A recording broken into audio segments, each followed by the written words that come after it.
resultados.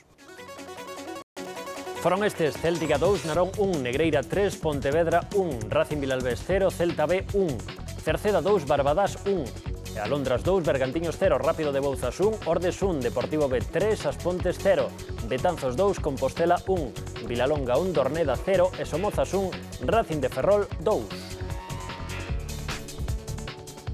Confírmase xornada tras xornada que o Racing de Ferrol semella decidido a non deixar pasar a oportunidade de ser campeón desta terceira galega. Este ano sí, o equipo está serio, o equipo está infalible. Está a impoñer un ritmo infernal xa dende o principio do campeonato. Ten a lección aprendida dos 2 últimos anos. O obxectivo do Racing é ser primeiro, ter ese privilexio para xogar a fase de ascenso. O Racing volveu a gañar con sufrimento, con apuros desta volta diante dos Somozas.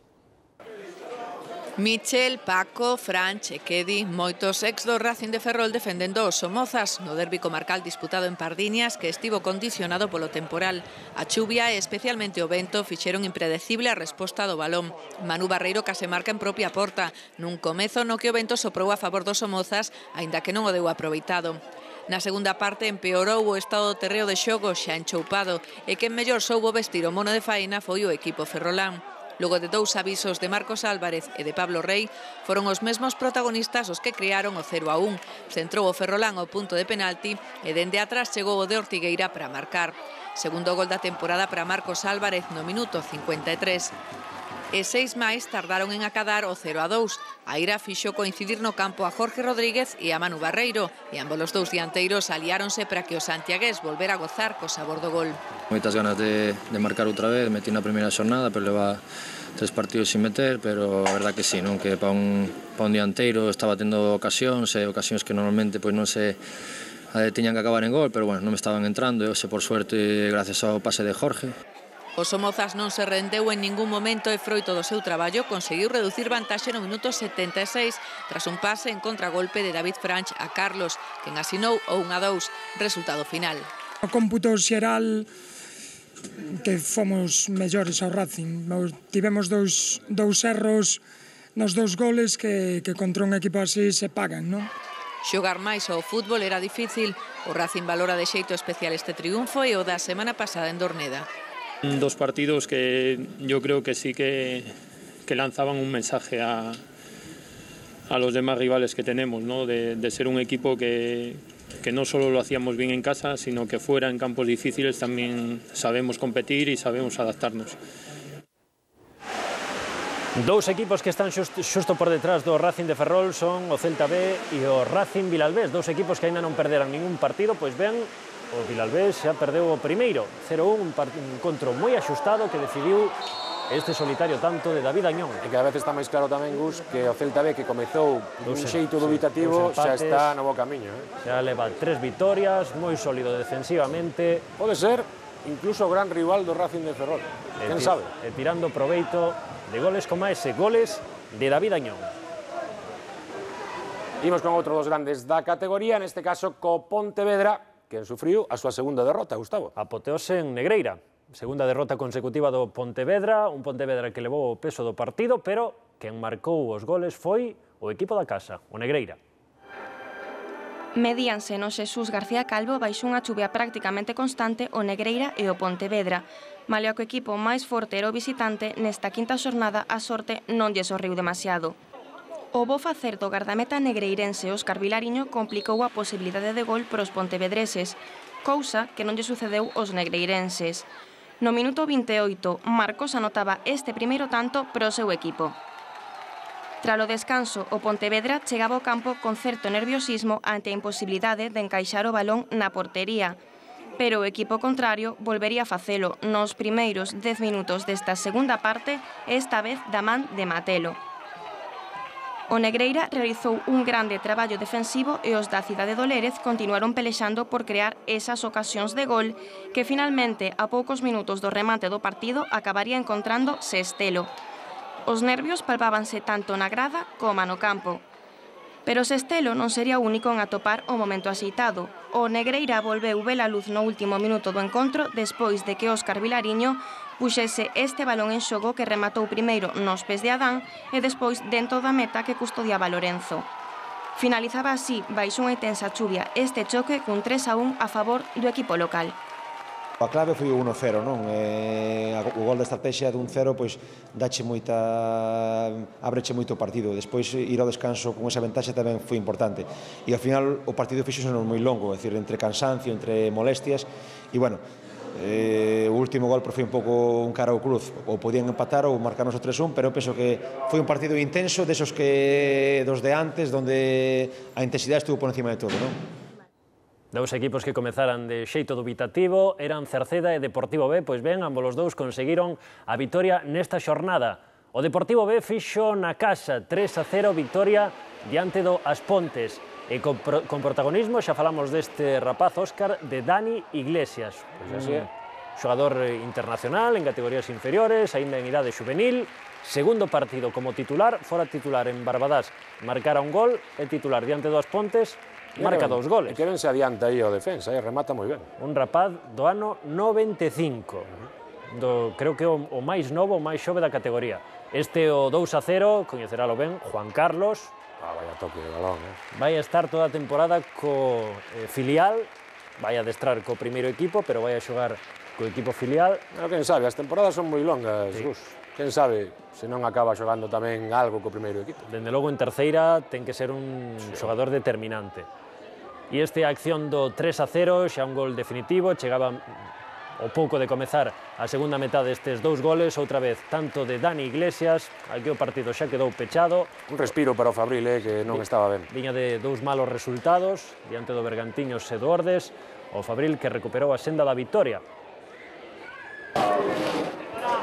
E tamén recuperou esa senda o Cerceda con máis apretos que o Deportivo B, porque comezou perdendo diante do Barbadás, 0-1, o pouco de comezar o partido, ese gol de Walter. É unha victoria importantísima esta para un Cerceda que estaba sufrindo esa crise nas últimas xornadas, con algunha derrota tamén, con algo de mala fortuna. Se non chega a gañar este partido, ollo as dúbidas que podían despertar aí en Cerceda. Ademais, 2 goles son case o mesmo gol. Lanzamento de falta de Remeseiro, gol de Aitor Díaz. Lanzamento de falta de Remeseiro, gol de Alex Canedo. Este de cabeza. Así se remonta un partido. A balón parado. A balón parado, un gol para cada central. E victoria final do Cerceda por 2-1 diante do Barbadás. Queríamos comprobar nesta xornada por que o Betanzos e o Compostela son os 2 equipos que máis expulsións acumulaban no que levamos de Liga. E comprobámolo. Sí, comprobámolo. Quedou totalmente confirmado. Caralí foi Óscar Suárez, comprobou de primeira man por que Betanzos e Compostela en 4 xornadas entre os dous viran 8 cartóns vermellos. Cando a un lle toca asubiar a 2 equipos que suman 8 expulsións en 4 xornadas, compre non esquecer o cartón vermello. Risba Vizcaíno tardou 29 minutos en sacalo. Foi para Joselu por revolverse pedindo falta e falar máis da conta. Eu ao árbitro non lle digo nada en ningún momento, é unha falta bastante clara que nas imaxes vais a ver que eu controlo o balón hacia adiante, me dan por detrás, na cual 2 xogadores do outro equipo encárase conmigo, e eu a un deles digolle que malo eres. O árbitro gira se quítame o cartón vermello e cando me saco o cartón vermello eu digolle árbitro, estou falando co outro xogador e dime, aínda que fales co outro xogador, e nada máis. A quen lle berra Joselu, fíxense logo den crédito ou non a xustificación do xogador. Foi a acción clave do partido. Daquela era o superior o Compostela. Puxeros por diante precisamente o propio Joselu. Controlou un centro de Uru e superou a Diego. Era o minuto 3. Reparen en como baixa. Fantástico. O Betanzos encontrou o empate no brazo de Tachi. Apenas fora quen de achegarse con perigo o cadro de pose, pero nesta acción o colexiado, a instancias do árbitro axudante, indicou penalti do central do Compostela. Lanzou Ramón. 22 minutos e en Betanzos, partido empatado. E aí foi cando o Compostela daba sensación de maior empaque, aí foi cando aconteceu a expulsión de Joselu. Quedaba aínda unha hora. Tempo de máis para aguantar. O cuarto de hora da segunda parte, Peloto xa avisaba. Cacheirolo a Madeira. E a falta de 20 minutos, cando Betanzos buscaba folgos no banco, aí cazou Javi Otero un envío. Recurtou con mestría e deixou un dos goles da xornada. Como suelo decir aos meus compañeros, ás veces pasa. Hai veces no entrenamiento que intentalo facer e sale as nubes, ou se quiso entrar, pois contento por eso. 2-1. Así se escribiu a primeira vitoria na casa do Betanzos. O Compostela marchou coa mágoa do que puido ser con 11 no campo, con apoio máis desa afección tan fantástica na bancada, e sinalando o colexiado como culpable de todos os seus males. Tamén se decidiu en dúas accións polémicas, o Rápido de Bouzas Ordes, a primeira xogada, penalti a prol do Rápido de Bouzas, moi protestado polos xogadores ordenses, aí semella que quere despexar o defensa do Ordes e leva por diante. É que como non sinale o agarrón que hai ao principio da xogada, aí, a verdade... Bueno, cunha cámara é complicado ver se hai contacto.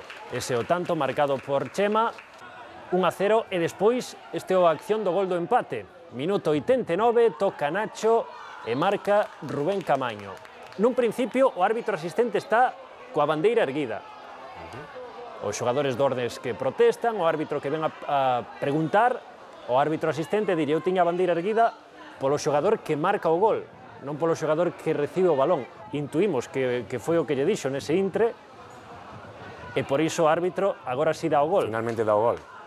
Un gol que correcto, semella, non? Como vemos, nun principio estaban fora de xogo Rubén, pero cambiou a norma fai un par de temporadas. Ao final, ese resultado de 1-1, rematamos a xornada lembrando que aconteceu en Cangas. O resultado final non reflicte se cadra o que lle custou ao Alondras gañarlle o Bergantiños.